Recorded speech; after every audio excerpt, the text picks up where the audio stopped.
And hello and good morning. We are live here on Bowles.tv. BOLES.tv. I'm David Bowles. Happy to have you here with me, with us, every weekday so far, 9 a.m. Eastern. It's sort of an interesting and eventful weekend. Lots of strange and curious things happening. Beautiful day in the New York City area. Currently 49 degrees, but nice enough that you can have the windows open. Not a lot of sunshine yet, but still nice. I am wearing what is to me a new shirt. Now, this shirt may belong to another person in the household. And I happen to notice it on this other person, that it has a particular shine to it when the light catches it, especially in the shoulders, right? Which is white. Oh my goodness, it's Gordon. Good morning. I'm on 7 of 11 commercials this morning. What a way to start the day. Well, there you go. Now, it depends on what time you start. I start the stream usually like 9:45, and there's a pre-roll that Twitch does, and then right before I go on, I hit my ad button, so we don't have to worry about ads until my next break. That's how I get ahead of the timing. And sometimes if I forget to hit the ad button before I start, because I waited here, I have my mod is not logged in and is not subscribed, so I could see when those ads ended. It was a 2-minute break.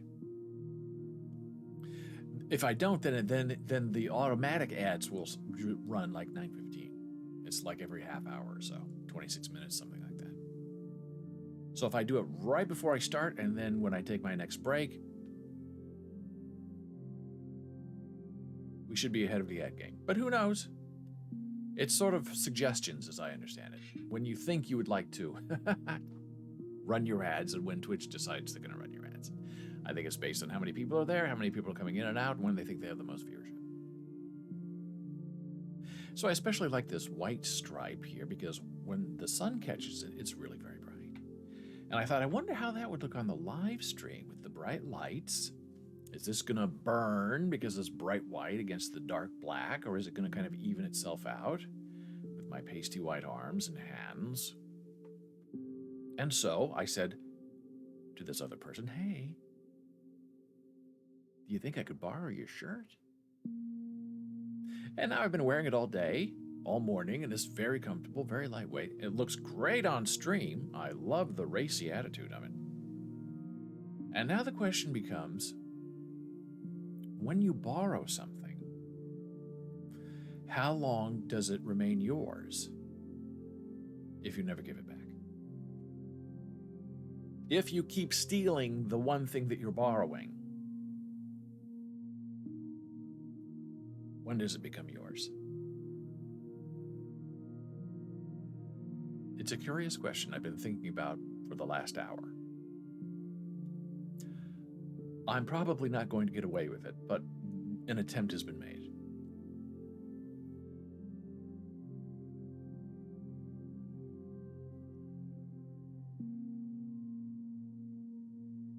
Also, over the weekend, we've learned some very interesting things about this insurrection on January 6th. And they're going to have big public hearings about it. Nobody's going to really care. But I'm glad it's being done, so it'll be on the record. And 50 years from now, people can go back to the congressional record and read exactly what happened and why. Now, it may be too late for 2022 and 2024 because the people who vote for the insurrectionists don't care. They like authoritarianism. And even though Macron won in France, Le Pen did much better than she should have. There's a rising right-wing fascism touching us all over the world. And it's not a great thing. So there are two interesting things that we sort of learned over the weekend from Jamie Raskin, who was the lead prosecutor of Trump's second impeachment trial. And he's on the committee. And there are two really important things that saved our democracy. And they both have to do with Mike Pence, believe it or not. The first one is a little disappointing. The second one is prescient. The first one is that Mike Pence was under a lot of pressure from Donald Trump to throw the election to the House for a vote and not certify the electoral vote. And the mistake that Pence made is saying to Trump, I'm not going to do that. He should have said, oh, sure, I'll do that, and then not do it, and then what can they do? But he made it clear he wasn't interested, and he was thinking about it, I guess, and this is the first good thing that happened, is that he called Dan Quayle, who was Bush's vice president. You thought he was a big joke because he couldn't spell potato. And they're both from Indiana, so they know each other for a long time. And Pence called Dan Quayle and said, hey, this is what Trump wants me to do. And Dan Quayle said, he's an attorney, experienced. He said, Mike, you can't do it. All of Trump's attorneys said Pence can't do it. But when you're an egomaniac, you don't care what other people say. So Dan Quayle said, Mike, you cannot do it. So then Mike foolishly turned around and told Trump and all of his thugs, I'm not doing it. And they all said, So plan number 2 comes into effect. What are we going to do? Oh, okay, so Pence is not going to go along. So I guess we should hang Mike Pence, right? That was the cheer on January 6th. Trump told his people, watch for Mike Pence, find him. Because if something happened to Mike Pence, well then, we'd have a problem because he couldn't certify the election and it would have to be done elsewhere somehow. I don't know how, but go to the Capitol, break in, and start causing a ruckus so they can't start the count. And Jamie Raskin said the most terrifying 6 words that he has discovered in this insurrection mode was when Mike Pence told his security people on the day of January 6th, when he was under attack and the crowd was hunting for him, when he uttered those 6 words, I'm not getting into that car.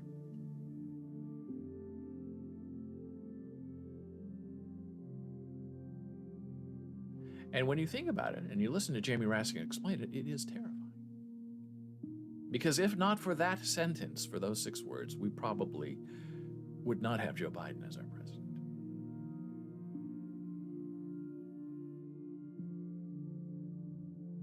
And that is all on Mike Pence. That was his decision. Now, he could have been forcibly forced into that car. But he had his own detail, his own protection that he had been working with for 4 years. He knew them. The only shot fired and the only death in that insurrection, Ashley Babbitt being shot in the neck, was shot in the neck by one of Mike Pence's team, protecting the vice president of the United States. The crowd was that close. But somehow Mike Pence knew that this car that had been sent for him by the USSS, the United States Secret Service, was there perhaps with malintention. Mike Pence wanted to stay on the grounds of the Capitol. He didn't want the vote interrupted. I'm not getting into that car. All right, we've heard that sort of before. But the malice part of it is what was the next step? Who was in that car? And where were they going to take him? In the name of national security, I'm sure. Now, people will say, oh, the U.S. Secret Service, they're great guys. Oh, sure. Just as our presidents are great guys, right? Oh, sure. Not a bad one of them in the whole batch. In the whole 200-year history of our country, have we had a bad president? Oh, no. Until you do. And just with Jamie Raskin, take the next step. What if Mike Pence had gotten into that car? Under the idea of safety, let's zoom him away somewhere safe, somewhere far away, somewhere with no communication. with Trump's Secret Service guys in charge of the car, and Mike Pence's guys being left back at the Capitol, and they whisk him away, and they hold him, and he can't certify the election. We don't know what happened to Mike Pence. He was here, and then he's gone. We don't know if the crowd has him. We don't know if he's dead. We don't know if he's hiding on his own. Who knows? And the Secret Service never confirms or denies anything in the idea of safety, right? We don't know where Mike Pence is. So I guess, well, we have to get Chuck Grassley from Iowa to come in, and he's the next senior guy. He'll take over. And he will decertify the Arizona election, and we will throw this election to the House of Representatives. Because Mike Pence isn't here. We don't know where he is, but, time is of the essence. And we can't find the guy. So let's just go ahead and have Chuck Grassley do it. And then we'll throw it to the House, and they'll confirm that Donald Trump has been reelected. Done. Everybody go home. Yay, the insurrectionists won. Where's Mike Pence? I don't know. Maybe he'll show up in a few days. I'm sure he's in hiding. And now, I don't think they're going to kill Mike Pence, but they can hold him in the name of security. They can hide him away until it's too late for him to do anything. And if Mike Pence tries to say anything, all they have to do is say, look, this was Mike Pence's idea. He was part of our insurrection plan. He got into that car. That was his decision. He's part of this. Don't listen to Mike Pence. And maybe 2 or 3 days later, Mike Pence shows up and, well, we took him to a secret hiding place and there was no electricity, but we held him there because we didn't know what was going on with the Capitol. We wanted to make sure that everything was going to be safe in the chain of command in case something happened to Trump, that Trump was going to be okay. That's why we have been out of communication for a couple of days. Who would question that?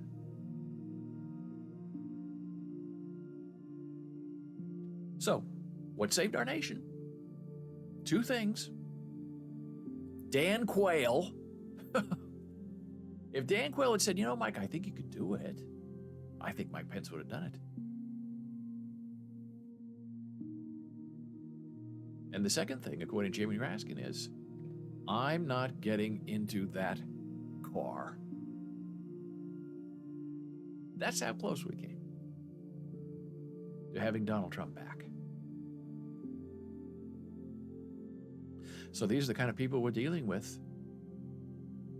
And these are the kind of people that 47% of Americans love. They want that. They want Mike Pence to get into that car. They want Mike Pence to listen to Donald Trump. They want Dan Quayle out of the equation. And it really is terrifying. And now, in 2024, they're even set up better to do it this time around. They now control the majority of the states. Republican governors, Republican legislatures. It's going to be very easy. Will we ever see another Democrat as president? I don't know. That's not what they want. They want kings. They want authoritarians. They want president for life. Oh, sure, it's a democracy. Just don't get into that car.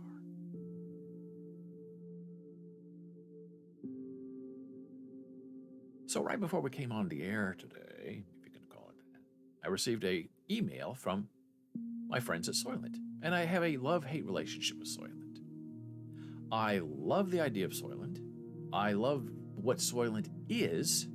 And I absolutely loathe their customer service. Non-responsive, don't care, won't help. Which makes me not ever want to order anything from them ever again. And then they sent me an interesting email. But first, I'm going to show you this. Twitter has moments. And they don't even really talk about it anymore. It's that sad. There's sort of collections of tweets that you've sent, that other people have sent, that you can put together as a theme and read it as sort of a long thread. So I have like 10 or 12 of them. I think they're wonderful, but nobody ever really looks at them or comments on them, or Twitter doesn't even really mention it. I don't even know if you can still make a new moment. I don't know. But this is a collection that I created back, I guess, in January of 2021, which is not that long ago, surprisingly. When you add something new, it gets added to your moment. So Soylent has always been a big joke. Soylent Green, right? The movie. Soylent Green is people. People! Charlton Heston. Funny. And Soylent kind of goes along with it. That's why they chose that name, to kind of get that funniness going, even though it is based on soy. So this is a moment that I created about Soylent. I had t-shirts, Soylent Green, 100% organic. Enjoy Soylent Green. Now these are not from Soylent people. These are just t-shirts that I was able to collect, making fun of the Soylent Green movie. So these are movie t-shirts, not supplement t-shirts. Soylent Green, 100% organic. Enjoy Soylent Green. Hilarious. I loved them. This is when Soylent sent us some swag. This is years ago, when they had really nice PR people. And here I am talking about their strawberry Soylent, which is my favorite. Absolutely delicious. And the mint chocolate is also really terrific. Soylent Green apple flavor. The people demand that taste treat. There's my big delivery of my Soylent years ago. 2018. Talking about calories, why Canada blocks the sale of Soylent, because Soylent is over 30% fat, but it's a good kind of fat, but they don't care. In Canada, if you're over 30%, you can't import it. So Soylent couldn't get into Canada. Maybe it's changed now, I don't know. There's a new Soylent bottle coming. This is back in 18, 4 years ago. Soylent powdered food. And I'm talking to people about Soylent or strawberry. That was big when it first came out. There we go. Friday is Soylent Green Day. Hey, it's Gordon. When you make your next subject transition, here's the brand Kusi. Is not the right pronunciation, but we're going to talk about that. Brando Association. It's coming up later. Brando, you mentioned, would allow every take to be its own thing. You could change a word or two and make that take unique. Constantine treated the sculpting a lot of the same way. You can see yourself at the Guggenheim Museum in Manhattan. You would make a dozen of what would be the same sculpture, but each is subtly different. There's great beauty in making sculpture like that, yes. We're going to talk about that a little later, but now maybe we won't because you just brought it up. Friday is Soylent Green Day. There's also chocolate. The movie creeps me out. It does, especially when you're a young kid in the 70s. And you're saying, wait a minute now. They're eating people? Yes. Soylent Green is people. People! So imagine my complete delight, and I'm mad at Soylent because the last shipment they sent to us, 3 bottles broke. As Soylent unrefrigerated in a hot truck for 3 days. The stink is everywhere. You can't get rid of it. You have to throw away the whole box, which was a lot of money. So they sent me this Soylent Green. Oh no. They're finally playing it up. They're finally making the association from the movie to the product. Now, I've been asking them to do this for 4 years. They never did, which makes me slightly concerned that maybe they're having a hard time in the marketplace of ideas. Soylent Green, as good as humanly possible. Funny, right? Does not contain people. People. Secret flavor. Limited time ingredients. And these are the Soylent Bars, I guess. Limited time only due to ingredient restraints. I don't know what that means, but it sounds funny. Limited edition Soylent Green in the year 2022. We are looking for a better, more sustainable food source. We have created a new limited edition. Soylent Green Square. That is both sustainable, nutritious, and delicious. I agree their squares are very good. They are candy-like. And some people don't like that, but if you're looking for a little snack that is going to give you a little pep, I will take a Soylent Green bar. But they're a little expensive. The flavor is unique and mysterious for the complex taste of humanity. Ah, funny. When you buy this product, you can guarantee it is sustainable and crafted from ingredients that are ethically sourced. Wink, wink, people. Each Soylent Green Square is both good for you and good for the planet, but not your neighbor because you've just eaten them. Get your limited edition Soylent Green Square today. Okay. And yet it goes on. There is a Soylent Green bundle. Look, a t-shirt. Humanly possible. Did you know there's a movie? There are the bars. You can get a Soylent Green t-shirt. As good as humanly possible. Funny, I love the hands. That's from the movie. As they go into the crusher. Good as humanly possible, right? We just saw this. So you can now buy a bundle. The Soylent Green bundle. As a Soylent fan, you have probably been asked more than once, did you know there was a movie? Now you can buy this bundle for yourself as a fun collectible, or for the next person that asks you this unique question. This bundle includes your own limited edition Soylent Green bars. And when they say limited edition, they do mean it. They used to sell big buckets of Soylent Green chocolate. Something like 100 servings in a big, giant bucket for $99.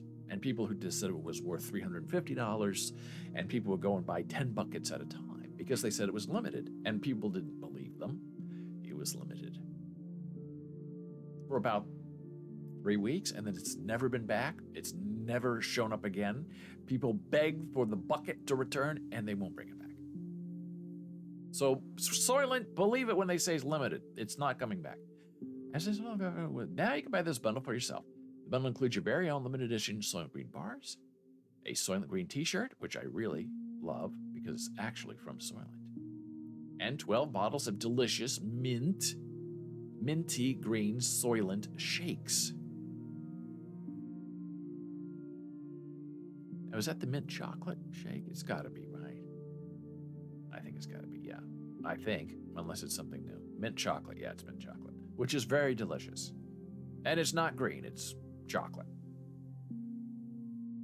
So that is my delight from the morning, that Soylent Green is owning its history, which I completely and totally love.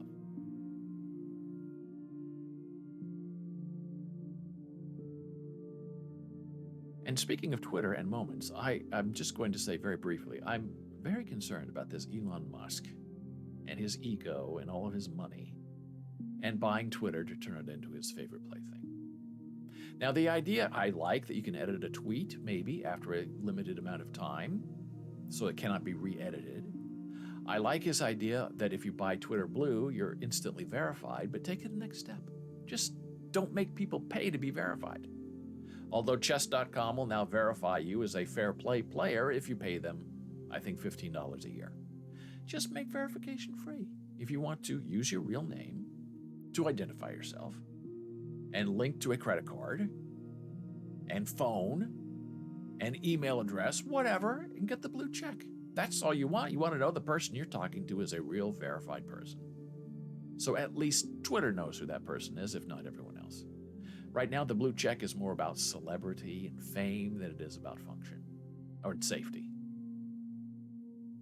And maybe you make people somehow use their real name, if not in their username, but in their description. So people can say, okay, I'm talking to Mr. Smith. I know who he is. I know what he's standing for. I think that would make Twitter a better place. But the second Elon Musk buys Twitter, you know who's going to be right back. In the name of free speech, Donald Trump will return. And that's going to be dismaying and unfortunate. And now it's time for our next blood pressure break. Returning momentarily.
And we're back from break. And our music stopped while I was on break, which is just so annoying. So I started it again, but I guess I should... I start the ads, start a new song. Runs for 55 to 58 minutes, and then it just stops on slip.stream. I guess I should just download it and then play it, but the way it has to be played is through a web browser because the way that Windows 11 is set up with audio, which is just ridiculous.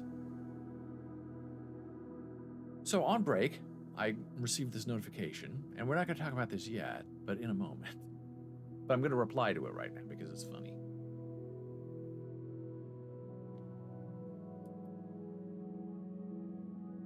Somebody on Twitter said this. I read this as David Boys and got confused.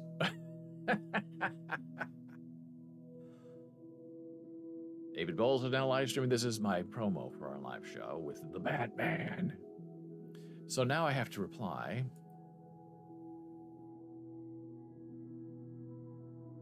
And say, verticals matter.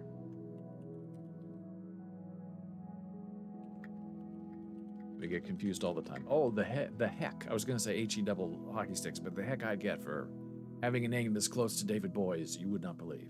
Oh, people yell at me.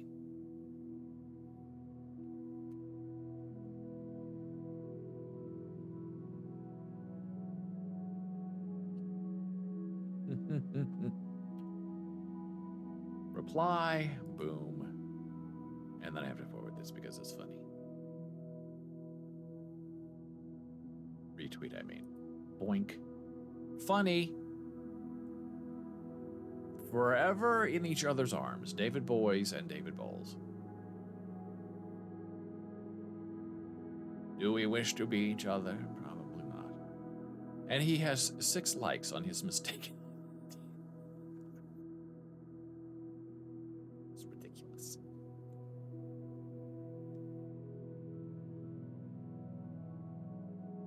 So Jana Marie is my beautiful wife of now 33 years. Has a saying that I often quote, and sometimes she feels that I'm making fun of her, but I'm not. Whenever we talk about something and it's okay, I quote back her favorite sentence, well, it's better than nothing. And people have wondered, what does that mean exactly? Like the other day, we were having a conversation about the live captioning of this stream. Now, if you're watching us live right now, you can watch live closed captions of this stream. And then you can watch the replay and get generated captions from YouTube on our video on demand channel. Or if you watch this video on demand replay on Twitch, you can read the chat, but you don't get captions. But we have this new Discord server. Boink. Oops. I'll put the link in the chat. That allows us to do live chat. Oop, Discord. Live chat and live voice. And when you enable the voice part on Discord, you can start Scriptly, which is also a transcribing service that is put in our Bulls TV live stream. And it's always there.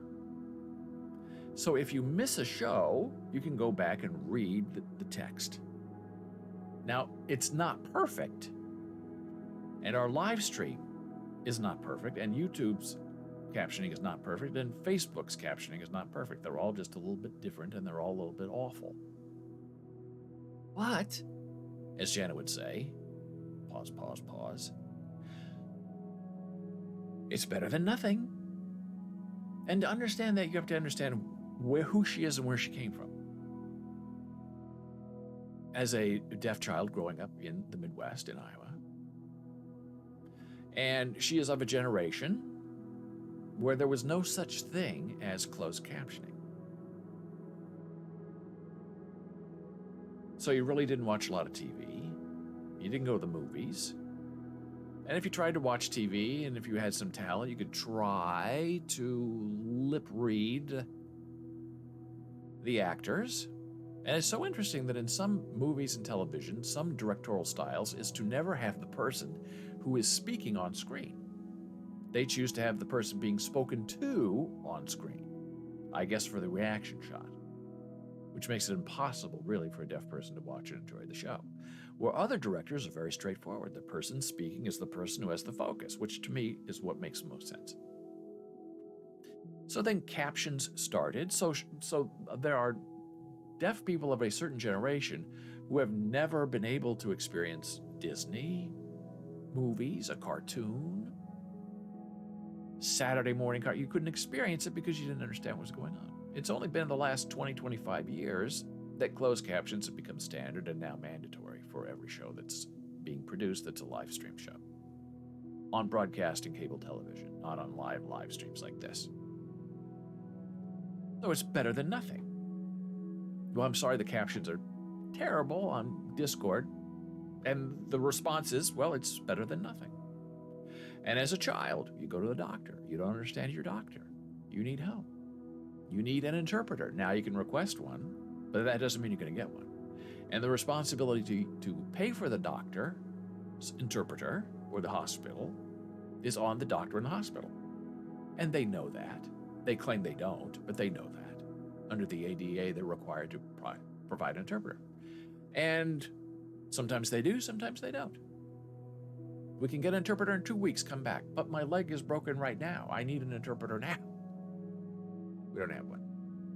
So when you're growing up, and there's no ADA, and there's no closed captions, and there's no requirement to have an interpreter, and you go to the doctor and you need help, and you say, gosh, I really need an interpreter. We don't have one.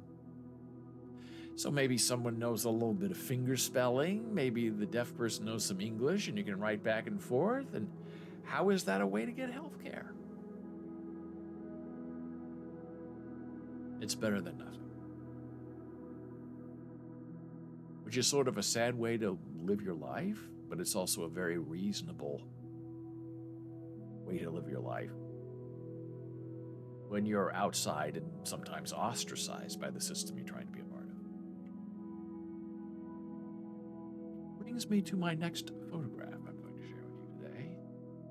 This too from the lovely Jana Marie. New York City, fresh this morning, minted 45 minutes ago. People waiting for the subway in New York City. In New Jersey, on mass transportation, you are still required by the state law to wear a mask. In the city of New York, you are required by state law and city mandate to wear a mask on public transportation. Nobody, 1, 2, 3, 4, 5 people in this photograph, none of them are wearing a mask. Oh, this is public shaming. Well, is it? They don't care. They're in a public place. You can take a picture of whatever you want to take a picture of. Gordon said minted. And he thought, what is this, an NFT? Well, it should be. It's a crime to wear white shoes in New York City, I'll tell you that right now. Nobody wears white shoes in New York. They're going to be filthy by the end of the day. So you see this, and you wonder, is this better than nothing? It could be called public shaming, the NFT, LOL. I find it discouraging. These are young people. New York is supposed to be the city of caring, of toughness. 70% of people here are, maybe it's almost 80%, are vaccinated. Although the numbers are climbing. A couple of weeks ago, there was a 1,500 increase of people being tested and testing positive for COVID in New York City. And all these people don't want to wear a mask. So she's on the train wearing her mask, and she said there are some people looking at her like, what are you doing? Take your mask off. And I told her this story the other day. I read this guy was on an airplane, was sitting next to this guy, And this guy next to him, Gordon says, in fairness, the guy at the end of the bench is doing what I call chin guardians of the galaxy. A lot of good that mask will do him, although he has accessible. Right. But you're supposed to be wearing your mask at all times. That's under your chin is not mask wearing. Which is just as bad as people who only cover their mouths and not their nose. I mean, the nose is where it all goes in. And this guy was on an airplane wearing a mask, and there was a big tough guy sitting next to him.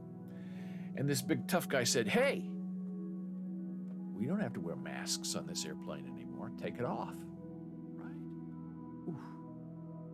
Now, if it were me, I would have said, "I'm sorry, people I don't know, people I don't care about," I would lie. "I'm sorry, I have cancer," which I do, but so for my safety, my doctor told me to wear a mask, doctor's orders. Now, when you usually say doctor's orders, people leave you alone. Oh, okay, so you can't have that piece of dessert, you can't eat this thing. Okay, doctor's orders. But this guy didn't, because he had planned for that sort of reaction. So the guy told him to take off his mask and take it off right now. And the guy pulled down his mask and looked at the guy and said, "I tested positive for COVID-19 last night, and I don't feel very good." And then he coughed in that guy's direction and put his mask back up. And that tough guy who told him to take off his mask because we don't need it anymore got up, left, talked to the stewardess, and got a different seat. Didn't come back. Now that was risky because, you cough on somebody like that, and that's an invitation to get punched in the face. But it worked out. So we're coming in now, even in New York City, into two divisions of people. The mask wearers, and I know people who said, whenever I go out and I'm on public transportation or a bus or a subway, coronavirus or not, I'm wearing a mask. I don't want their stuff. I don't want my stuff to get on them. I haven't had a cold in 2 years. I'm wearing a mask, and I like that. But will people allow you? Because people says, Janice says she's on the train, and people are looking at her like, why does she have that mask on? Wrong with her. And even the PATH station here in Journal Square, if you're in the building, and it's a huge building, you have to have a mask on. And the police department's right there. And sometimes they're masked, and they're often not. But they are the enforcers. So it's a messy, awful thing. And I'm not sure what's going to happen.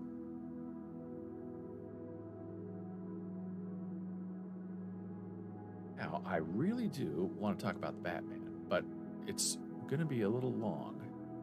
So I'm going to save that for the next break. But let me see if I can find what I really wanted to talk about. Aha! Here we go.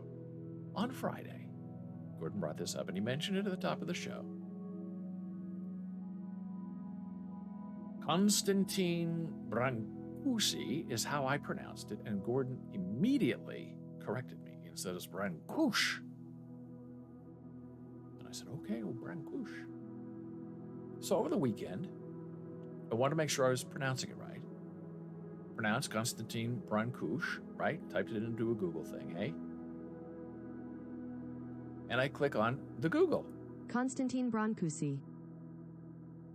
And the Google says Konstantin Brancusi. Konstantin Brancusi. Konstantin Brancusi. Konstantin Brancusi.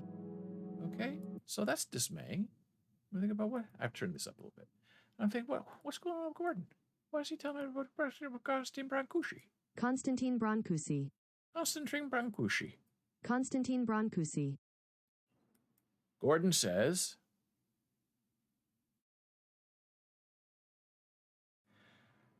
I need to get on that and give them some hard feedback. Any Romanian will laugh at that. Well, that's what I thought, because I know my friend Gordon is not going to make a correction if he's not right, because Gordon knows he's right. And it's not. But this is the first thing from the Google itself. Konstantin Brancusi. And then you can even click this show, And it shows you how to pronounce it slower. Constantine Brancusi. And then you can see I visited some other sites because I said, well, that doesn't sound like what Gordon told me. And this is my favorite one. I think I have that sound. Yeah. Constantin Brâncuș. Constantin Brâncuș. And that's the end of another Romanian language lesson. Now it's your turn. I love that guy. I love how he pronounces it. Here's another one. And if you're ever stuck, you can go into the Google and say, how do you pronounce whatever you want to pronounce? And there's going to be probably a video on how to pronounce it. Now, can you trust it or not? That's the hard part. I knew I had Gordon phonetically spelling it for me in chat, so I knew that Romanian friend was pronouncing it correctly because that's how Gordon pronounced it. But here's another one that's just a little more plain. Constantin Brâncuș. Now that's a bot, but it's okay because it's right. Constantin Brâncuș. Gordon says, I love that we both went to find that kind of video. I was about to submit that video. You're about to play. So it's very interesting what's right and what's wrong and how we pronounce things. And if it's not your native language, you're going to pronounce it. I just don't know how Google decided that this was the pronunciation when it's wrong. Constantine Brancusi. So Gordon will say something and get it corrected. And here's the Guggenheim that Gordon mentioned earlier. You can see some of his wonderful, wonderful artwork. All online, beautiful. You don't have to go there in person anymore. And you can see it up close, and you can make it big, and you can get information about what it is and what it means. Wonderful stuff. It's terrific. The whole history of it and where it came from. And here's what Gordon said earlier. Maybe I can pin this. I don't know if it will all show, but maybe some of it will. You make an excerpt of Brancuș and Brando. Brando we talked about on Friday. Thursday. Friday was Passover. Brando, you mentioned, would allow every take to be its own thing, which is very true. That's why he is one of my favorite actors. And then make that take unique. Absolutely.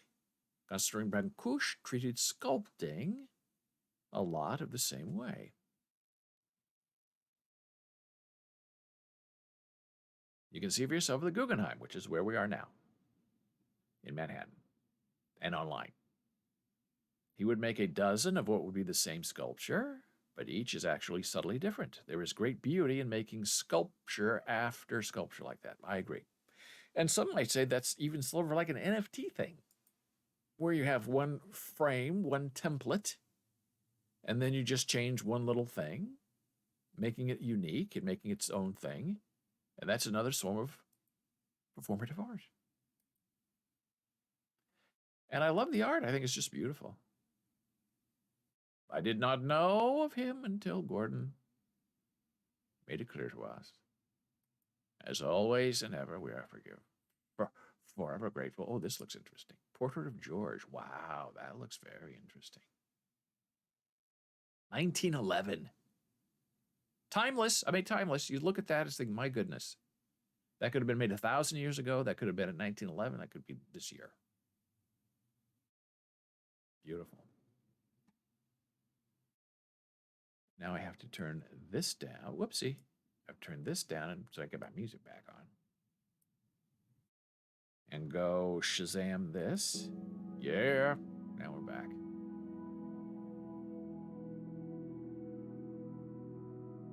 So that's really quite wonderful. Discovering new things and new people. And Gordon says, that is, if anything, an Americanized pronunciation. Yeah, terrible. I was thinking of the video where Sabat shows himself drawing various eyes and noses and ears and whatnot, and then how he used a computer program to mix them all to make a Tokyo punk, I think. Well, here we go. Now I do have something to share. Let me see if I can find this. Okay, well, OpenSea. And Sabet is usually very, very unique. But his Tokyo punks are generated. And I have several.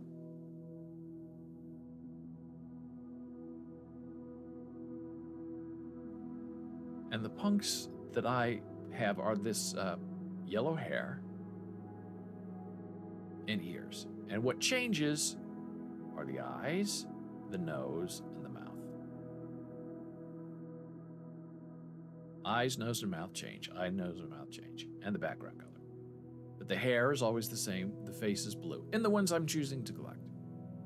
And then I have an animated video that I made that I actually showed Sabet. It's just basic. But he said that he liked it. He thought it was unique and fun. Which it might have been, and it might not have been, but I'll see if I can find it. Which sort of proves that it's computer generated, which to me is not terribly interesting. And what is interesting is that of all of the Sabet NFTs, the ones that are not selling, and the ones that people are most upset about are the Tokyo punks, which I originally find and still find to be very ugly. But there's one cute one that I like, this one. With the 2 teeth and the smile, and not very grimy. That is my favorite one. The others, oof, that's just ugly. But then I made what I called a little mashup, an animated mashup, if I can see if I can find it, that shows just how computer generated they are.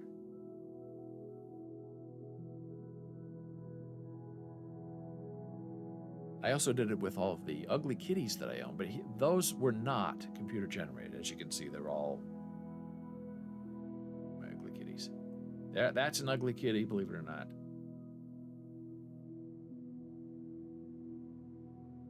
Ugly kitties. There's an ugly kitty. Where are my kitties? Our music stopped again. Very annoying. I don't know what's wrong with it today. Must be an internet thing, I guess.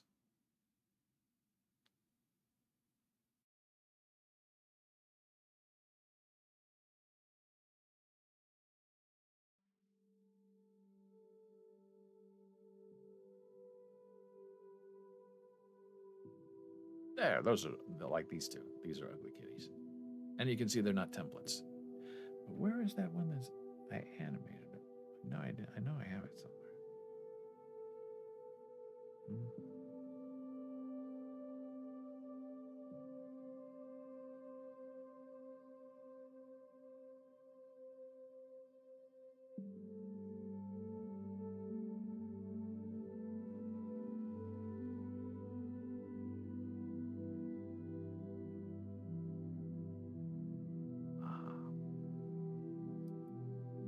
I think this is it.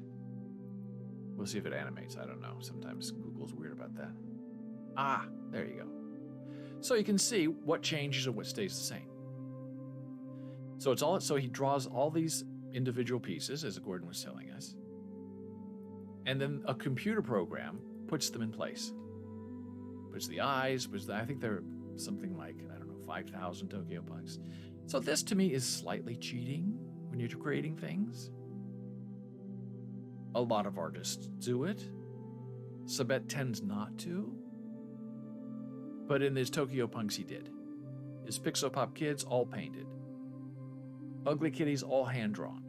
Most of his beautiful women hand-drawn. This, he individually drew eyes, nose, mouth,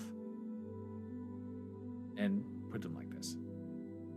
And this is just one of them. There are like 20 different, head styles is what I call it. Outline of a face, ears, and hair color that do not change, and face color that do not change.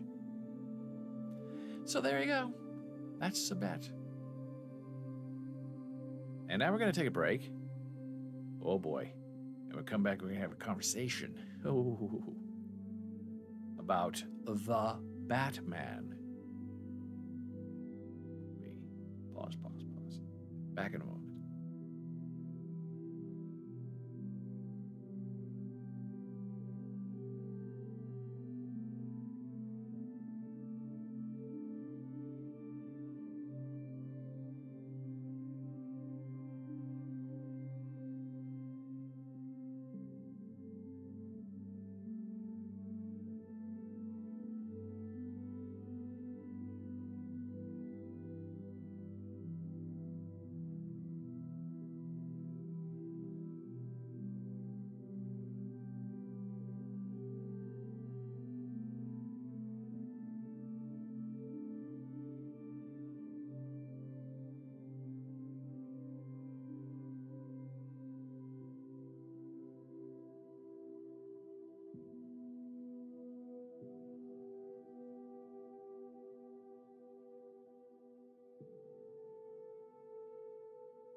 And we're back from break. I'm David Bowles. This is Bowles.tv, BOLES dot T and a V.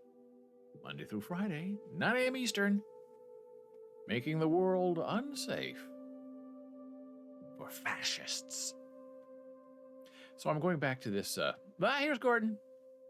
I have an idea for an NFT series. Maybe it has been done already. Construction paper, colored, cut in different shapes, and arranged in hundreds of different ways. Could be fun. It could be fun. That trying to remind me of something of somewhere that I may have seen. That's how South Park did their initial animation. They did it with cut-out pieces of construction paper in the early shows.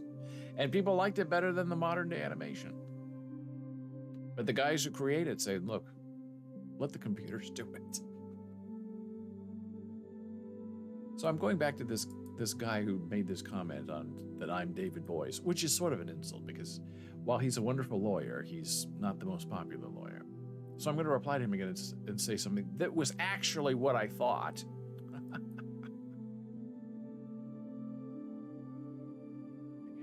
First saw your name, I was excited because I thought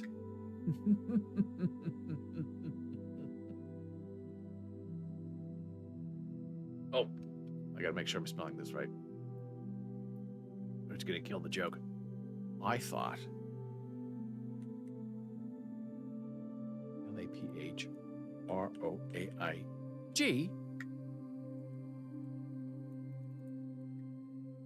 I commented. Now, Lafroig, in case you don't know, is a very interesting alcoholic drink. It's peaty and smoky and tastes like dirt. Oh, no, we don't want to do any of that. Okay, when I first saw your name, I was excited because I thought Lafroy had commented. Okay, cool. Send. See, this is why Twitter's fun. Elon Musk will come and ruin it for all of us with his authoritarianism. Lafroy, verify your age. Oh my gosh. United States. Oh boy. What do people put in there? The 11th day, the 11th month of... Come on now. Lafroy! Hello, friends. Shopping is currently unavailable due to maintenance work, but don't worry, we'll be back. Lafroy! And when you join their friends and family, you own a piece of land that has your name on it. It's very well done. But boy, if you don't have a taste for it, this stuff's going to just knock you on the back porch. But it's definitely worth trying if you haven't tried it before. But it is like, really, drinking smoky dirt. Peat, as they say.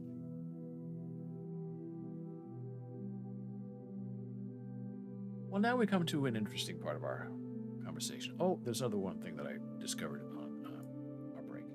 I've talked about this in the past. Go Macro, vegan bars, protein, decadence, dark chocolate, almonds, okay, delicious, very soft and chewy. It's a big bar. Ordered it direct from Go Macro, which was a mistake because it took 10 days to get here. Very slow shipping. Coconut and almond butter, chocolate chip, everything vegan, terrific. Big bar, thicker than you'd think.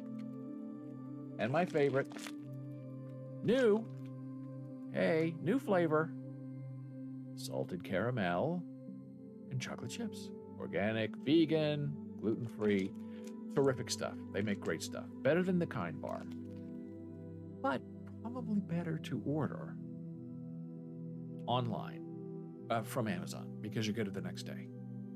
I thought it would be better and kinder to order direct from Go Macro, and what did I get? A slap in the face. 2 weeks to get here. But very fresh, super delicious. And a filling, great if you're on the go.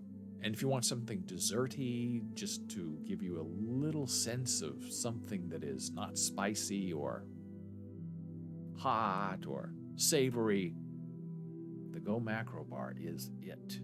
Boy, it's delicious. Terrific stuff. So now we go into our next section here, which is all about this Batman movie.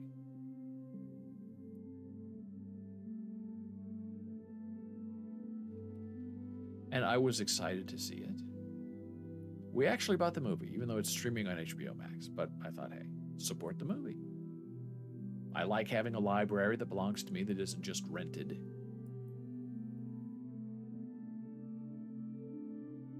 And the only thing I could think of is, how do I get those 3 hours back? 3 hours of not being able to see the screen because it's so dark, and everybody being wet in constant ongoing humidity. Now, I realize I'm old. I've been around a long time. The Batman that I know and love is Adam West, the TV show from the 60s. My favorite Batman movie of the new movies is Michael Keaton. He was the first one. Tim Burton.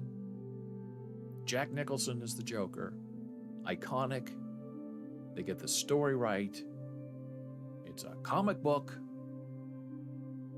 with danger and terror and all that other stuff. Then it starts getting darker. And Gordon says it took us 2 different nights of watching, but we rather enjoyed the new Batman movie. I am asked, does it really rain in the city that often? Every scene it was raining. We also preferred the Michael Keaton Batman, yeah. And then Chris Nolan took over the 3 movies, and Christian Bale, okay, but to me, not the Batman that I know and love. Batman to me is the greatest comic book character. Superhero, if you can call him that. But he's not really a superhero. Yes, he's rich, but he's a regular human being. He's not supernatural. Which is always funny with the Batman-Superman movies, because the easiest way for Superman to defeat Batman very clearly is a Superman punch right to the groin. And it's over. He's a human being. He can't stop a punch to the groin. He would be incapacitated for the rest of the movie. But it never happens. So I have a certain expectation. Now, people, the first thing whenever you criticize something is, oh, it made a lot of money. Oh, it's the #1 Batman movie. Now, I know that Robert Pattinson was sick with COVID for half the movie, and by golly, he looks like it.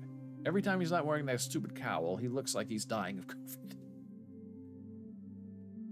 I feel sorry for him, because Robert Pattinson is a very, very, very good actor. He was in Tenet, which is a Chris Nolan movie that I love, and terrific in it. I watched Interstellar twice over the weekend. Matthew McConaughey and Anne Hathaway. And she was Catwoman, right? Terrific. Funny. A wonderful movie. Gordon said, did you hear, by the way, that Michael Keaton is reprising the Batman role he played in the TV shows Batgirl and The Flash? I had not heard that. Now that'll be interesting. Michael Keaton had the greatest sense of urgency and flair and being funny. And poor Robert Pattinson is soaked the entire movie with this horrible, rotten, unkind, ridiculous Batman that he has to play. And I understand it's an old-fashioned Batman, it's a retro Batman. I want to see the Batcave. I want to see the inventions. I want to actually see the car, not just outlines of the car. I thought the flying suit was really, really ridiculous. Batman doesn't need a flying suit. He has a cape that flies him places. They had to actually lose the cape to put on the inflatable escape thing. But people will say, oh, you're just jealous. Oh, it made a lot of money. And to that I say, look, it's not about money always. There are women online, live streamers, who will sell you A fart in a jar for $1,000. And there are people, 10,000 people, who will buy a fart in a jar. Oh, it's popular. Fart in the jar, that's the new big new thing. Farting into a jar and selling it to somebody. Big, Batman, biggest movie ever. And to that I say, well,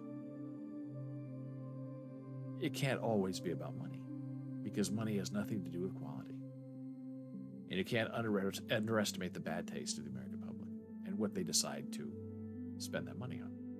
For me, a movie, a TV show has to have some kind of meaning behind it, and intention, some kind of tension. There was no fun tech in Batman, and Batman has always been about tech because that's what he relies on to win against the bad guys, is technology. Where the other superheroes are just innately superior to us because they were born inhuman. Gordon says, jar farts blow my mind because they can just be empty jars. Since who's going to open the jar to verify? Best case, you'd lose your fart. Yeah. Or if you're really into it, buy the fart juice and put a dab, a droplet in each jar and sell it, and somebody says, oh my gosh, she did. And the whole story about this one woman who was selling her farts, and she was eating so many beans a day so she could generate a fart that she had to go to the hospital because she ate too many beans. And people believe it. They fall for it. So the whole movie is raining, and you can't see anything because it's so dark. And Roger Ebert, I grew up with Roger Ebert. I was a teenage movie critic. Roger Ebert, as far back as 35 years ago, would sit there on his show, Siskel and Ebert, and say, what is wrong with these modern movie makers? It's like they can't stand the movies from the 60s and the 70s with the bright Technicolor look. So they go the opposite way. They turn off all the lights. They make it so it's impossible to see anything on the screen. And it happens. And especially with this new Batman movie. And we just watched it because we have to wait for the closed captions to come out. But we watched it as soon as it was available. And you couldn't see anything. You're straining to see. And they seem to want to use this rain and darkness and mood to try to create some kind of dramatic tension, but it doesn't. You're just saying, boy, it really is rainy there. And not a lot of umbrellas. Now, I'm going to show you a clip in a moment of a Robert Pattinson movie that I had mentioned here before called The Lighthouse. And he made it with Willem Dafoe. And there are a couple of other people in the movies, naked mermaids. But really, it's just the two of them living in this lighthouse together. And it's in black and white. People don't like black and white. They want color. And it's made with lenses and a movie camera from like 1910. And the script is terrific. The dialogue is fantastic because that's all that's really going on, is the two of them speaking to each other in sort of interesting English but Shakespearean tones and terms. And it reminds me of when I was at Rutgers teaching theater, and we had these new Very Lights. And Very Lights are motion movable lights that have color changers in them. Now, the old-fashioned lights that we grew up with, the Fresnel lens, you had to go up there and put in a lens and then put in the gel in front of it. And the big joke when I was growing up is you had to wash the gels and they would melt in your hands. Big joke because they're made of gelatin. And the newer ones are made of plastic, but if you have money, you have a Very Light because it saves money on gel colors. But you only rent Very Lights, you can't buy them, which is where all the money is made. So inside these Very Lights, which are huge, a regular light is like this, but a Very Light is a big, huge machine that you just move remotely, and it saves a lot of time, but they're very expensive.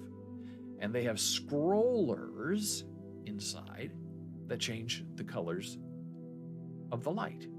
Gels, but they're on a loop. And one day, the technicians there made a little bit of a mistake somehow, and they were trying to go from green to blue, and the scroller got stuck. So half of the scroller was blue, and the other half was green, and it was stuck right in the middle. So you had half of the light coming out blue, half of the light coming out green, and the effect that it had on stage was it turned everything gray, black and white. So you could have a scene, and they would use this like in night scenes. And they had to mess with the software so they could go in between blue and green. Not just blue, not just green. So I staged a whole play using only that color, black and white. A black and white live on stage movie. I thought it was terrific. And the actors wore, different shades of gray. So sometimes they had a white shirt, sometimes they had black pants, and the color would turn whatever they had a different tone and intensity of gray. Beautiful. It was a lot of fun. But today, the Batman, if they had made the Batman into a black and white movie, it would have been better because they would have had to lighten up the scenes a little bit so we could see what was going on instead of just this dark blob. So Robert Pattinson is unfortunately stuck playing this Batman who has no character, no charm. The fun thing about Batman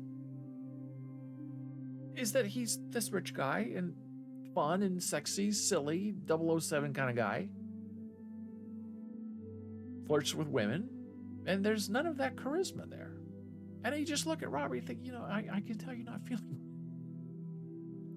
You have that COVID look.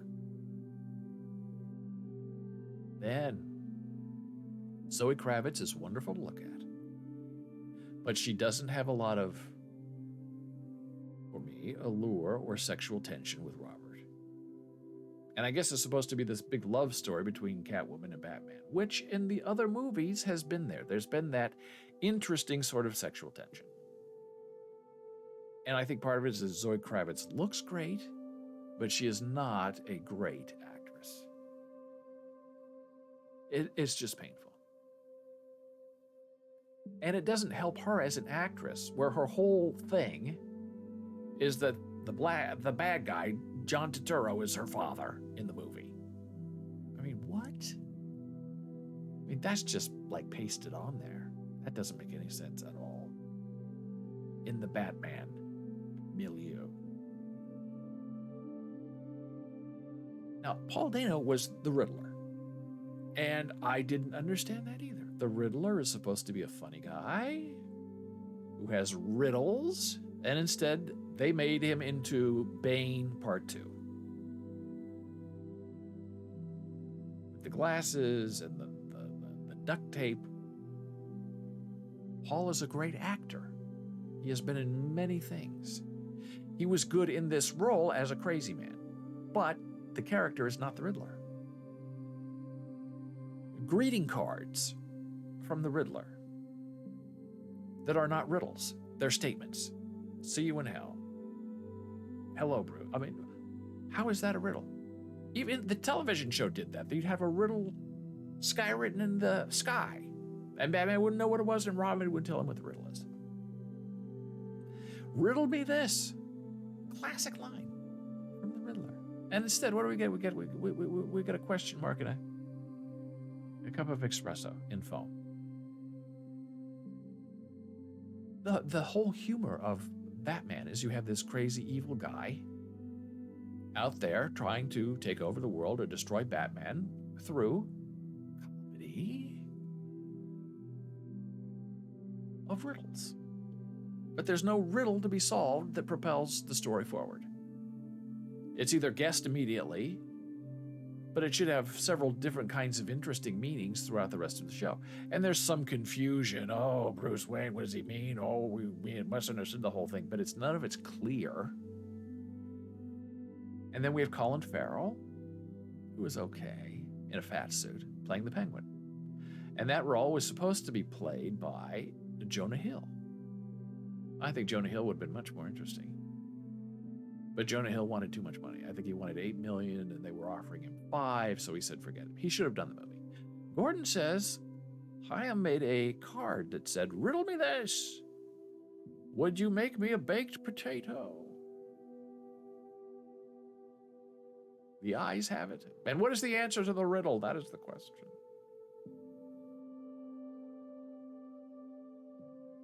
But Jonah Hill would have at least had... Jonah Hill was funny. Don't look up. He was funny. He's funny a lot of it. You just look at Jonah Hill. And you can tell he's not really a very kind person. He always, in real life, seems to be very angry at everybody. But he would have been a wonderful penguin. And see, the problem is they were playing people.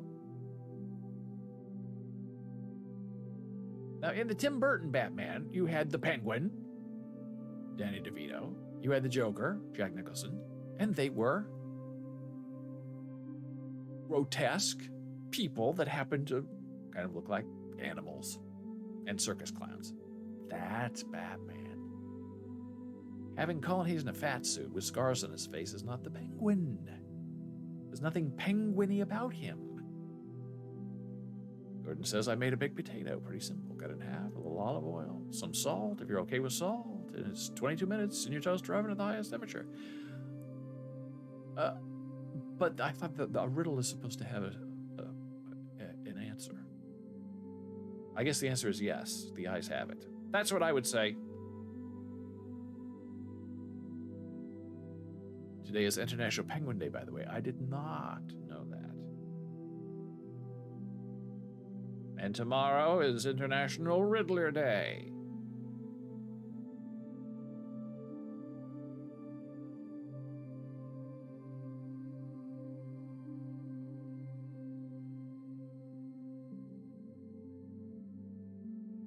So I feel the need to resurrect Robert Pattinson just a little bit. This is him.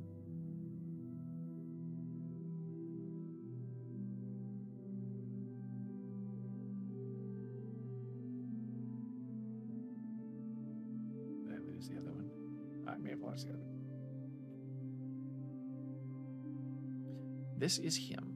Oh, wait, just a minute now. Wait a minute. Did I lose it? Oh, baby. This is Robert in the Lighthouse. Okay? Now that's a look. Now if he looked like that in Batman, I'd be on his side. Instead of the weary, oh, I'm such a soft-hearted guy. And here he is with Willem Dafoe. Of course.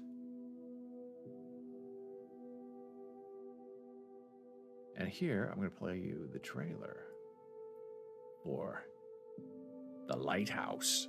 Now, I have to turn off the sound because it has music behind it, but I've had the captions on, so you can take a look at that. Just so you can get a look and a feel for what the movie is, because it's totally interesting, bizarre, and I loved every minute of it. And yes, I own it as well. So there's The Lighthouse, where this all takes place. Robert Eggers.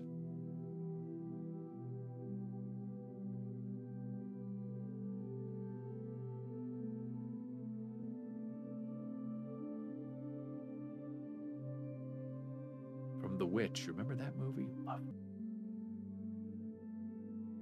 Terrific. It's a wonderful movie. I highly recommend it. Now, let me see if I can find the other thing I want to show you. The main screen, so I don't show something that might not be right. Let's see if I can find this. So, that was The Lighthouse in black and white. And you can see half of it, and half of it's in light. So you really have to make sure you have the lighting right. It's fantastic. If they did that in Batman, the new Batman, we would be able to see. And there's this whole promise in all their advertising that it's going to be like red and black. And there wasn't a lot of that in the movie. I didn't understand it. But what do I know?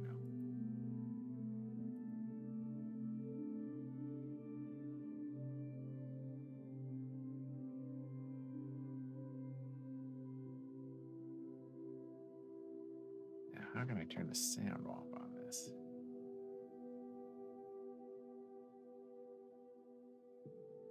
Okay, now this is...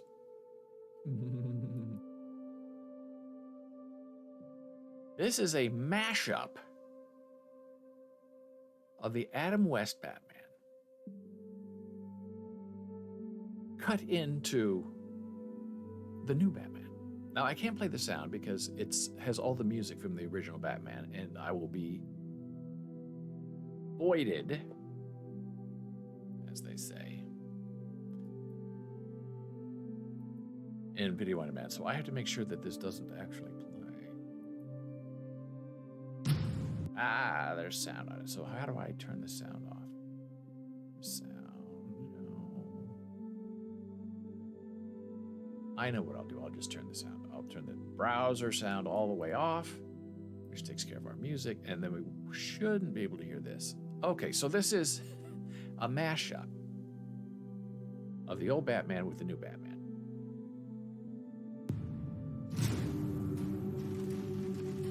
Abominable outlaws. And there's no sound, I'm sorry. There's the old Batman I swear logo. by heaven, I'll kill you all.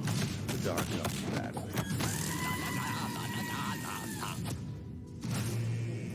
All adds up to a sinister riddle. Hello? Batman speaking. What kind of creature would gobble up a bird in a tree? The Penguin. How come Batman doesn't dance anymore? You grace us with your presence. The whole world in our grasp. Prepare Batcopter for immediate takeoff.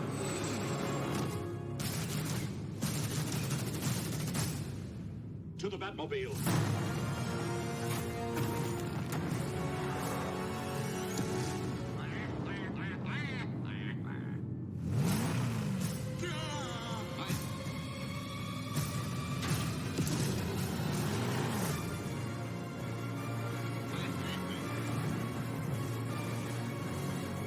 Some days you just can't get rid of a bomb.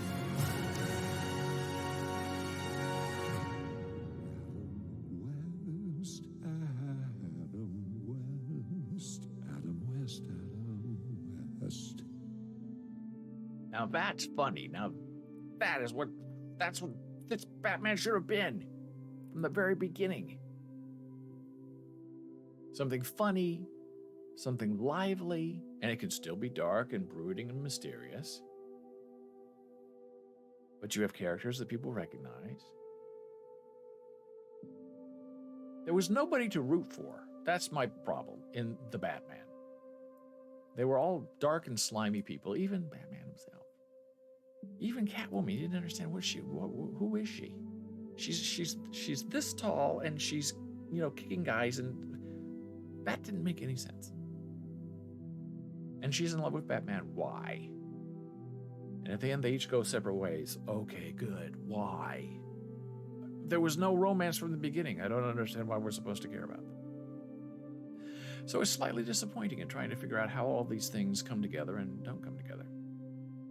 There was no wit, no fun.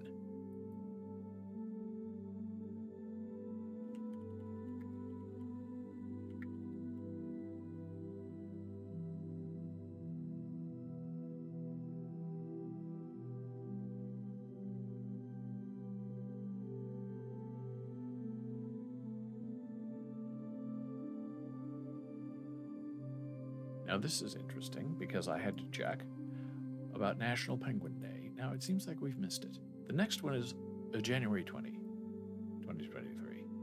What day is World Penguin Day? In 22, it's January 20, National Penguin Day.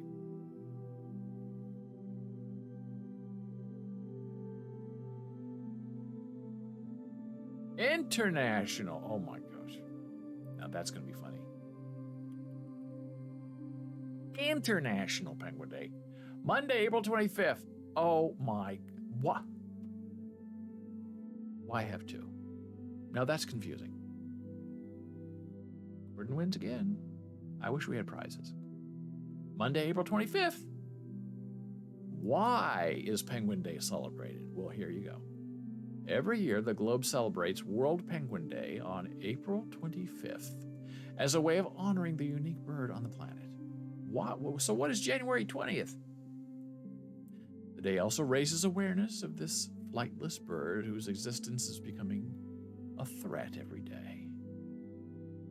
Gordon says, I go to the Bing home screen every day to win some Bing points, and penguins are all over this screen. And what do you do with Bing points? Do they allow you to buy things?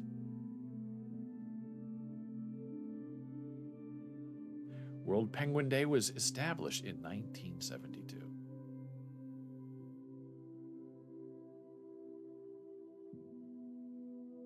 Aha! Is January 20th a Penguin Day? Gordon says, I buy Amazon gift cards, among other things. That's the smart buy. Anytime anybody says you get something free, what do you want? Amazon gift card.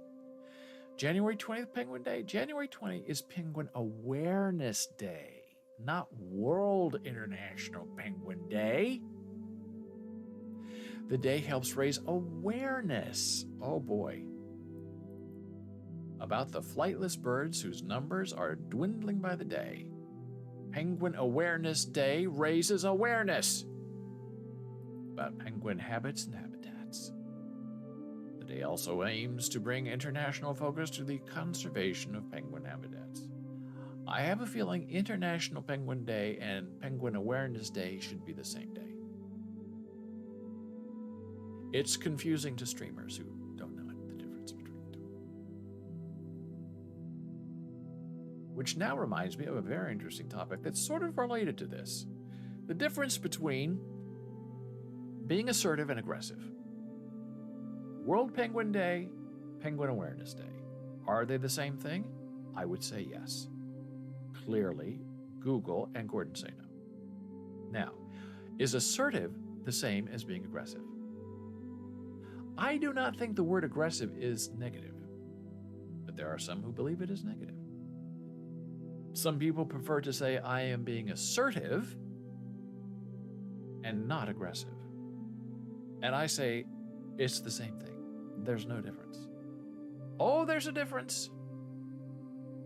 Usually in people making the accusation against you. A manager says to you, oh, your email, that's aggressive. Well, I wasn't being aggressive. I was just being assertive. Oh, no. Not assertive. You're aggressive. Well, what is your definition of... Read your email. That's what it is. That's my definition of aggressive. But I'm standing up for my client. I mean, how is that being aggressive? I'm asserting their rights in the process. Oh, no. The tone, the attitude, I've warned you about this in the past. It's aggressive. It's too aggressive. Gordon says, my former boss told me he was accused of being aggressive for using italics in email. Now, I know bosses who type in bold letters in all capitals and believe that they're being helpful and sensitive. Now, we all know that when you type in all caps, especially in the early internet and in email days, that is shouting. And for about 30 years, I unwittingly insulted someone who happened to be the wife of Howard Stein, Mary Ann Stein, who is now probably 90 years old, living in Connecticut. And for a while, she was writing a couple of poems for our, at that time, Go Inside magazine. And she would answer me in all caps whenever I would ask her a question, shouting at me. And I knew she was old and she was not good with email, so I'd say, hey, turn off caps locks because that's shouting. And then all along, I never heard from her again, never exchanged. I would call to talk to Howard. She was very chilly on the phone. I'd say, Howard, is something up with Mary Ann? Why? Nothing. Finally, Howard died. Oh, I'm so sorry. Yeah, I'm moving to an old person's home. I'm sorry. I'd say, so is everything okay? She said, well, you accused me of shouting at you, and I was very offended by it. And I knew exactly what she was talking about because I remembered very clearly she was shouting at me in email. And I said, we were talking on the phone. This was not through email. I said, what I was trying to explain is at that time, in 1996, whatever it was, that when you type in all caps, the context is you're yelling at someone. And I knew you weren't yelling at me. I was just letting you know that if you exchange email with other people and you use all caps, it's aggressive, not assertive. People are going to think that you're yelling at them, that you're mad at them. And I was just trying to share my information with you. And I'm so sorry that after all of these years, 25 years, 30 years, we have had this misunderstanding, because that was never my intention, to hurt your feelings and accuse you of being angry. And she was a Danish Jew who escaped the war with Howard. He brought her back from the war. He fought in World War II. And she was very sensitive to violence and anger. And she would never attend a play. And Howard saw one play every night of his life for 91 years. And she would never see a play if there was a gunshot in the play, because she would burst into tears, and it would give her PSD, we now know, and flash her back to her childhood growing up during World War II. So that's the first thing Howard said. If there's a gunshot, Marianne's not coming. If there's no gunshot, Marianne will be there with me. So we all knew not to put a gunshot in our play, because we wanted Marianne Stein there with Howard. So all these years we had this grave misunderstanding where she thought that I was accusing her, attacking her of yelling at me when she wasn't yelling at me, and I was thinking that I was doing a kind thing to say, by the way, this internet thing, text, all caps, is yelling. And in 10 seconds, we worked it out. And she said, oh, I didn't know. I said, well, please stay in touch and, enjoy your retirement. And she was kind of sad because she had to leave her beautiful 2-bedroom apartment in Stamford and go into an old fogey home, as she called it. And I know that's a big adjustment. But at least we finally, after all those years, were able to clarify no aggression intended on either side, not even assertiveness. It was just trying to share information. And sometimes it works and sometimes it doesn't work. Sometimes Penguin Awareness Day is confused for World International Penguin Day. The whole argument gets bound up in trying to figure out what day it is. So we had a very interesting and wonderful show today. I thank you for being here. Talked about a lot of important topics. If you have some questions or comments, you can find me via email, david@bowles.tv. And you can use all caps, italics, bold. I won't be offended. You can yell at me all you want. There's nothing wrong with being aggressive. You can find me on Twitter @DavidBowles. Super follows available now. On Facebook, we're regular old BOLES. On Instagram, we're Bowles Books. On TikTok, we are Bowles TV. And if you want to watch video on demand, you can find it on our YouTube channel by going to boles.live. And now I'm just going to check my Twitter joke about Lefroy and see if I got a reply. Oh, I don't think he replied. He didn't like that one. Gordon says, quick question. Do you remember writing an article about the importance of the ACBAC? Oh, yes. We've talked about that many times on this stream and how young people don't understand what it means. Young people today, Gordon, will not reply to an email. And it's very, very, very, very gravely annoying to me. They don't think it's necessary. You send them something, you don't know if they got it or didn't get it.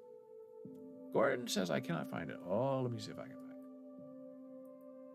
Now I have a challenge. Let me see. And you try to tell them, look, if I see, they don't understand the history of the internet, especially if you're an older person, where you didn't know if something got delivered or not.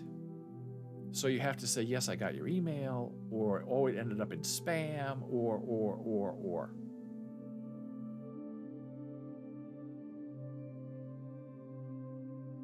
It's an article I have in my heart and I have thought of often over the years. Oh, that's so nice. Let me see if I can find it. I have to go to my larger screen because my tiny screen is not showing me. So let me look here.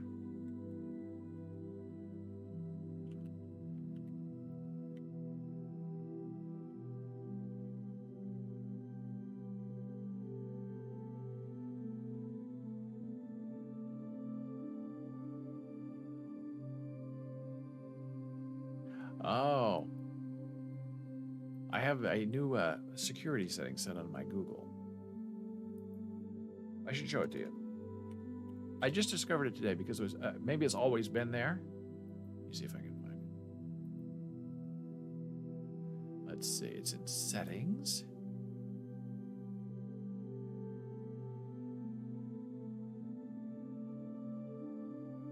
There's not it. It's this new security setting.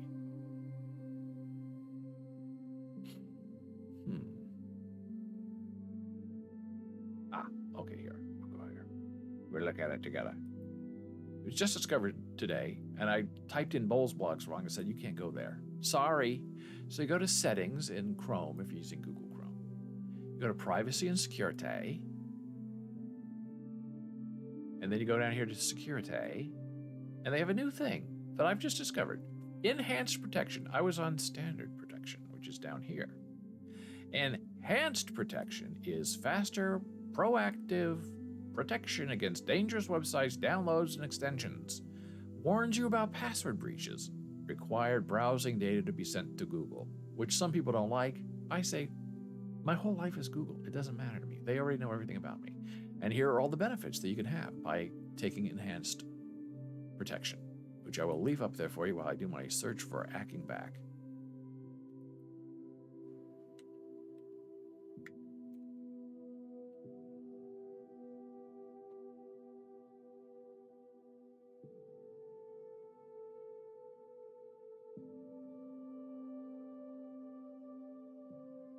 I even did a podcast on it. But here we go. As promised, that it is how to act back. I'll put it in chat to make it easy.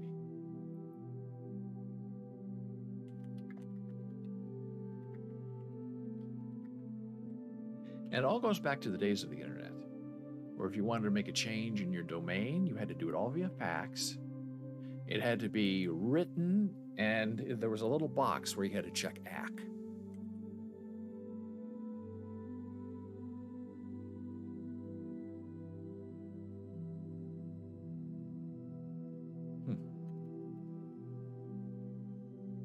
I know I did a podcast on this too, because it's something that just annoys me with the young people today. They don't know the history of hacking back. And they don't feel, and then you don't reply to them. Oh, they're furious. But if they don't reply to you with information that they asked for from you, not just to say got it or thank you or okay, nothing. They don't come back. They don't say anything.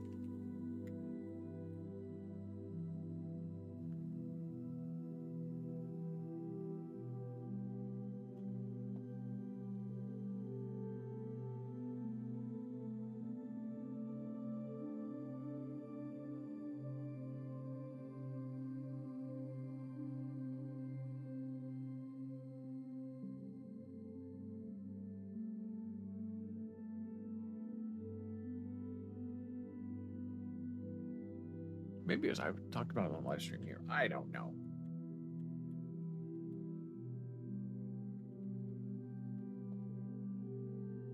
Well, I talked about it. I think maybe it was on the live stream where I was off on a rant. Oh, and there I am talking to myself, which is always fun. On the live stream. How to act back.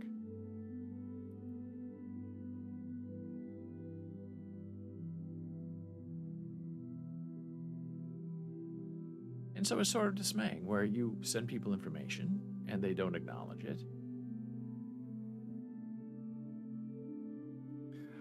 Oh, goodness, it's a perfect thing. I thought you said it was because of old text telephones for the deaf that you get a message by saying ACK and that you were supposed to upgrade it right back ACK. No, that is SKSK. Stop keying. I wonder if I have an article on that. Maybe I'll look here. TTY, stop keying. Ack is I can. Let's see.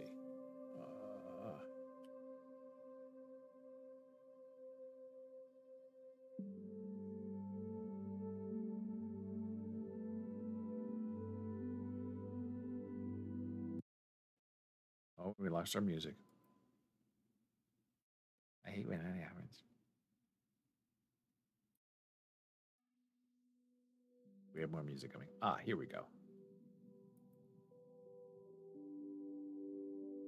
Now, I may have connected this somehow.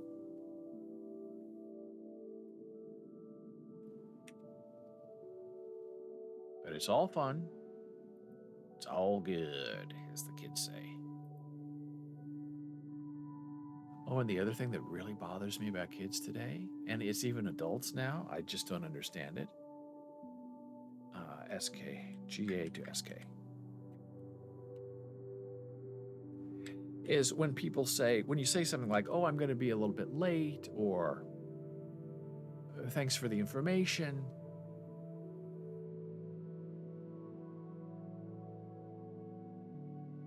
And here's the article I just put in chat about the SKGA thing.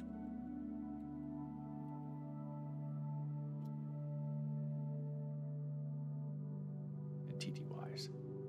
Is when people say no worries. Now, what does that mean from an English point of view? And I know I'm old and cranky, but when you say, hey, I'm going to be a little bit late, well, I'm never late, but when I'm, hey, here's some information, oh, no worries. It's like, well, no worries from whose point of view? Your point of view or my point of view? I'm not worried. I'm giving you information.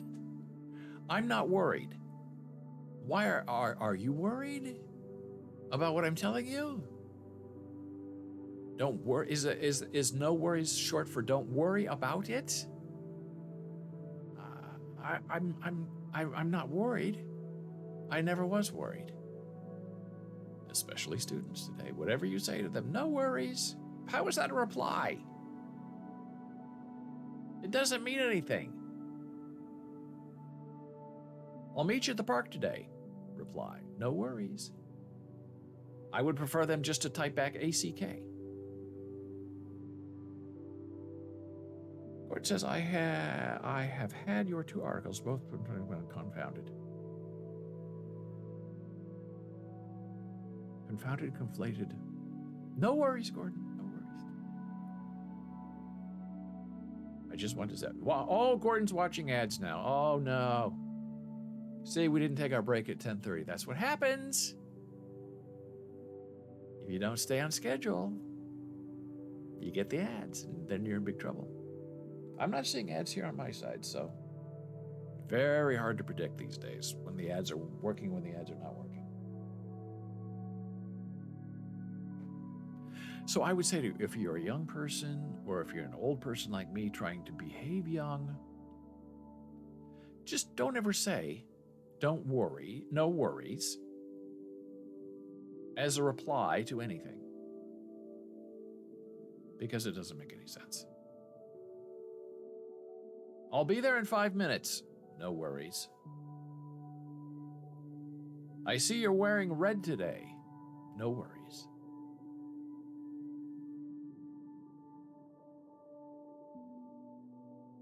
Just act back. I'll be there in 5 minutes. Act. My shoes are blue and not black. Act. Act back, but never with the phrase, no worries.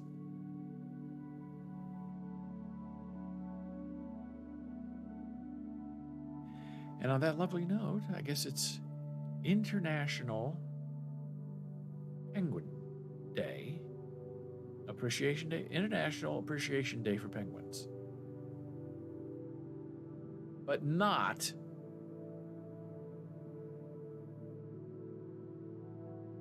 Penguin Awareness Day. That's in January. Are penguins the only non-human to have 2 days celebrated? Now that's an interesting question. I wonder if Bing has the answer for that.